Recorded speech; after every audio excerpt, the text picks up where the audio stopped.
Hello and welcome to ILTV's Evening Update. I'm Aaron Porras here with the latest news from Israel. In the latest news regarding the fate of the Amona settlement, residents of the West Bank outpost have been ordered to evacuate and take all their belongings with them by midnight tomorrow. At the same time, the Israeli High Court of Justice continues to debate over the previously reached deal in which the 40-some families living on the hilltop agreed to leave peacefully by February 8th. In the original deal, roughly half the families were to be relocated to an adjacent plot of land, while the other half would end up in the nearby settlement of Ofra.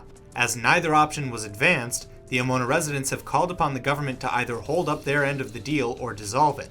The High Court debate regarding the deal is with respect to the legality of the relocation plan, as it would put the residents in the same situation they're already in, meaning that while Amona must be demolished as it's built on private Palestinian land, so too would the new proposed location be. The citizens of Omona, however, are still technically bound to leave either way. 3,000 police officers will be charged with removing the residents by force if need be. The IDF will be on standby in case of clashes during evacuation, similar to an incident in 2006 when Omona settlers were violently evicted as 9 of the outpost homes were demolished. The IDF has already been training for such scenarios.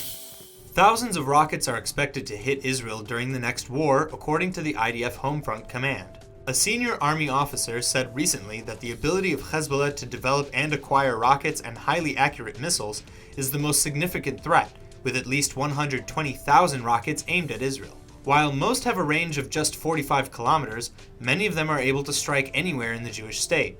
Hezbollah is believed to have 10 times as many rockets as it had before the Second Lebanon War in 2006. In that war, there were approximately 200 rockets fired at Israel in one day. The IDF has said that if war breaks out now, it expects to be bombarded with over 1,000 rockets in the course of a single day. The first reading of a bill seeking to deter terrorists from committing attacks by cutting down their eligibility and their families' eligibility from receiving pension funds was unanimously approved today by the Labor and Welfare Committee.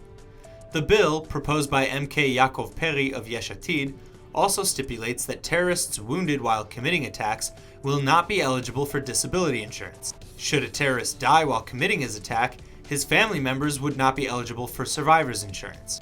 Peri said, quote, "The state of Israel needs to use every means with an element of deterrence to prevent terrorists from committing attacks," end quote. He also quoted Shin Bet statistics saying 74% of terrorists who carried out attacks in the last terror wave were holders of an Israeli ID.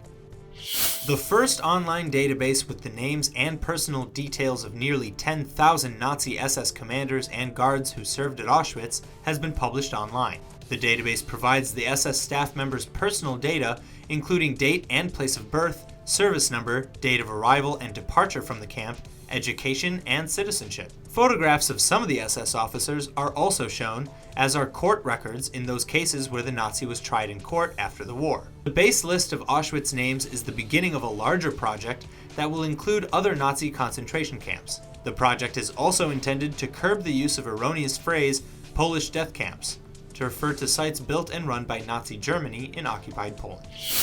2 Belgians face up to 10 years in prison in Poland if they are found guilty of stealing parts of an electric fence from the former Auschwitz death camp. The two 50-year-olds, identified only as Jan P.V. and William H., were detained in July as they tried to remove 3 porcelain electrical isolators. All objects at the former Nazi death camp, including its electric fence, are the property of the State Museum.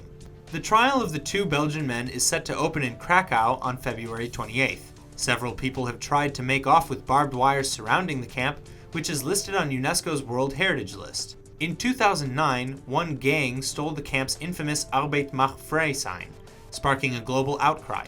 The architect of the robbery, a Swedish neo-Nazi, was jailed for 2.5 years.